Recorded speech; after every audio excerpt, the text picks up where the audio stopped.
Assalamualaikum warahmatullahi wabarakatuh. Shalom, Om Swastiastu.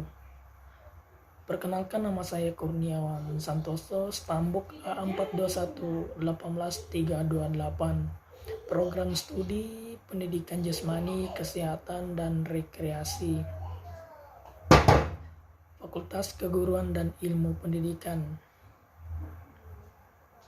Baik, di sini saya akan menjelaskan hasil dari makalah fisiologi olahraga yang akan saya jelaskan pada saat ini, yaitu yang pertama itu perubahan kimia, yang kedua perubahan pada serabut otot, yang ketiga perubahan pada sistem kardiorespirasi, yang keempat perubahan lainnya. Baik, di sini saya akan menjelaskan apa itu perubahan kimia. Perubahan kimia yang terdapat dalam tubuh manusia.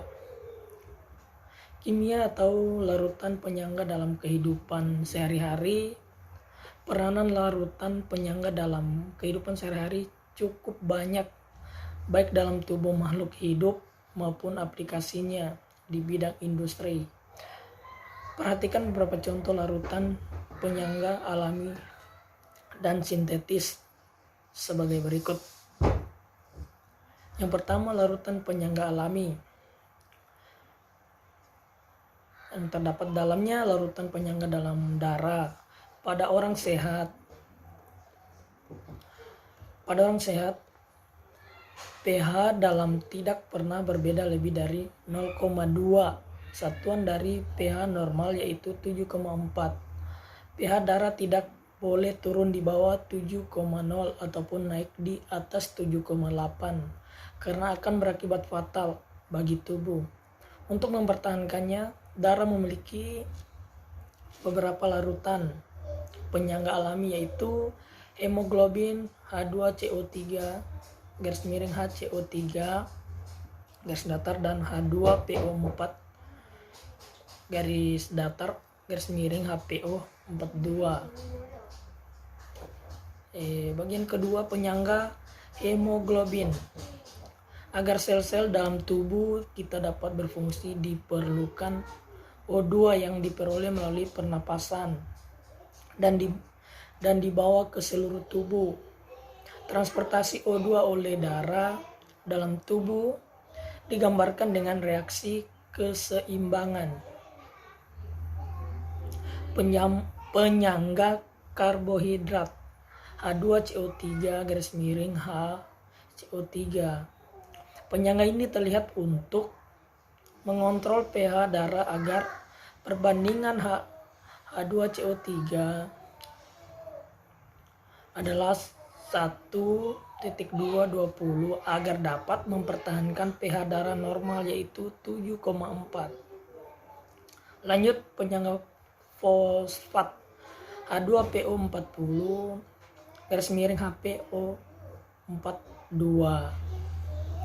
Penyangga ini mengontrol pH darah terutama dalam sel seperti ginjal. Ion H+ juga dikeluarkan dari tubuh oleh ginjal melalui pembentukan ion HPO42 garis datar dan dibuang sebagai garam dalam urin.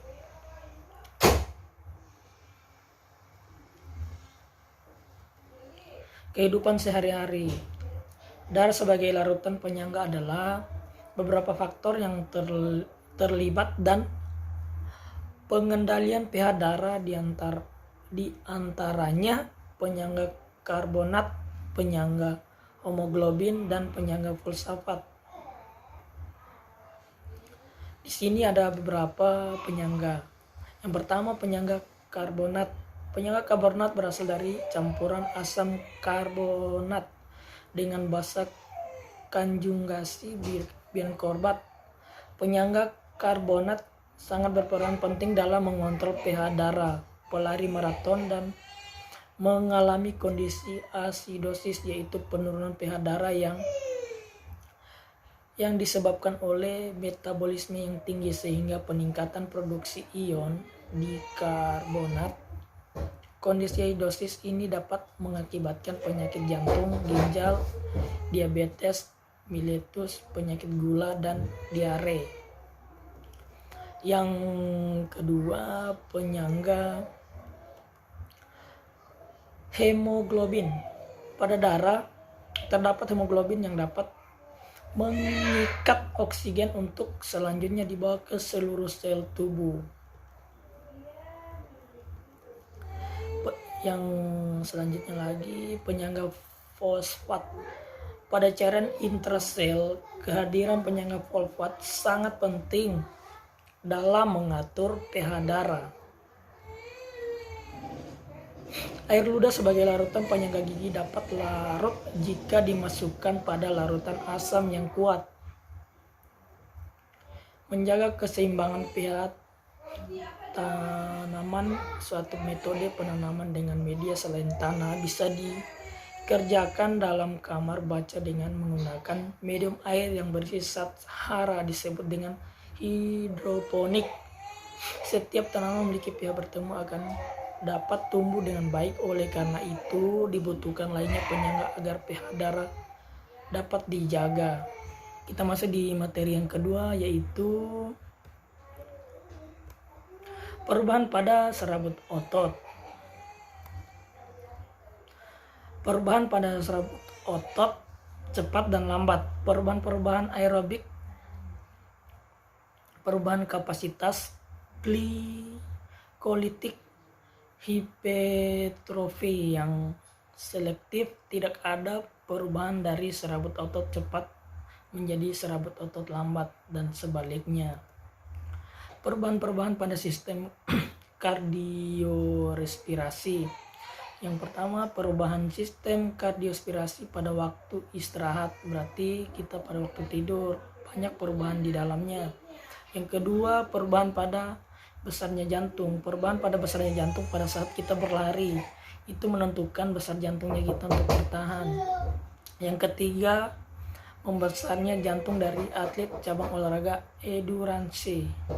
Yang keempat, membesarnya jantung dari atlet cabang olahraga bukan endurance. Yang kedua, besarnya jantung dipengaruhi oleh faktor herediter, macam olahraga atau aktivitas latihan yang ditekuni. Perubahan jantung, intensitas terpelihara dalam jangka waktu yang cukup lama, berpengaruh lainnya menurut hasil penelitian. Di sini kita akan masuk dalam materi yang ketiga, yaitu perubahan pada sistem kardiorespirasi. Perubahan tersebut adalah keadaan atau kondisi tubuh yang mampu untuk bekerja dalam waktu lama. Berarti pada saat kita melakukan sesuatu itu kita harus perlu waktu yang sangat lama tanpa mengalami kelelahan yang berlebihan. Setelah menyelesaikan pekerjaan tersebut dan masih memiliki cadangan tenaga untuk kegiatan rutin sehari-hari. Kemampuan endurance kardiorespirasi didukung oleh jantung atau paru-paru dan darah yang sehat untuk menyuplai oksigen ke otot. Aktivitas endurance kardiorespirasi seperti berlari dan berenang. Tubuh mempunyai mekanisme kerja yang kompleks. Ketika seseorang mengalami peningkatan endurance kardiorespirasi, tubuh akan mengirim suplai darah lebih efisien. Peningkatan kemampuan endurance kardiorespirasi diukur maksimal oksigen yang diambil. Peningkatan endurance kardiorespirasi juga mengakibatkan peningkatan volume darah dan sel darah merah, sehingga darah lebih banyak membawa oksigen ke tubuh. Kita lanjut di materi yang terakhir atau materi yang keempat, perubahan lainnya. Perubahan akibat olahraga. Dengan berolahraga akan terjadi perubahan yang pada tubuh Secara umum dikatakan Warak Kushartanti 2009, olahraga yang dilakukan secara teratur dengan takaran yang cukup akan menyebabkan perubahan sebagai berikut. Yang pertama itu perubahan pada jantung. Yang kedua perubahan pada pembuluh darah, elastisitas. Yang ketiga perubahan pada paru, elastisitas. Yang keempat perubahan pada otot, kekuatan, kelentukan, dan daya tahan otot akan bertambah. Baik, sini saya akan menjelaskan apa itu perubahan pada jantung. Perubahan pada jantung akan bertambah besar dan kuat sehingga daya tampung besar dan denyutan kuat.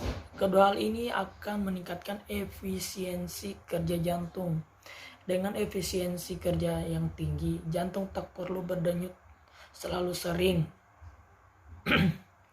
Pada orang yang tidak melakukan olahraga, denyut jantung rata-rata 80 kali per menit, sedangkan pada orang yang melakukan olahraga teratur, denyut jantung rata-rata 60 kali per menit. Dengan demikian, pada suatu menit dihemat 20 denyutan. Dalam 1 jam, 1.200 denyutan. Dalam 1 hari, 28.800 denyutan. Penghematan tersebut menjadi jantung awet dan boleh diharap hidup lebih lama dengan tingkat produktivitas yang tinggi. Yang kedua, perubahan pada pembuluh darah, elastisitas. Pembuluh darah atau yang akan bertambah karena berkurangnya timbunan lemak dan penambahan kontraksi otot dinding pembuluh darah. Elastisitas pembuluh darah yang tinggi akan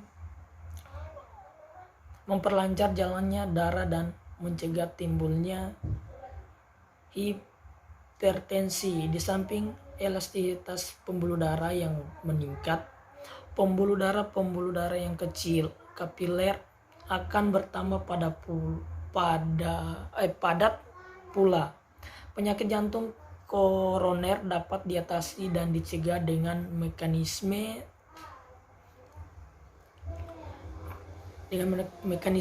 perubahan ini.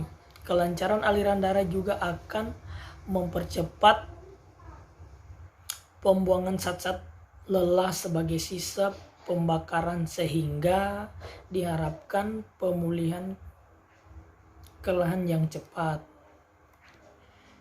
Yang ketiga, perubahan pada paru, elastisitas.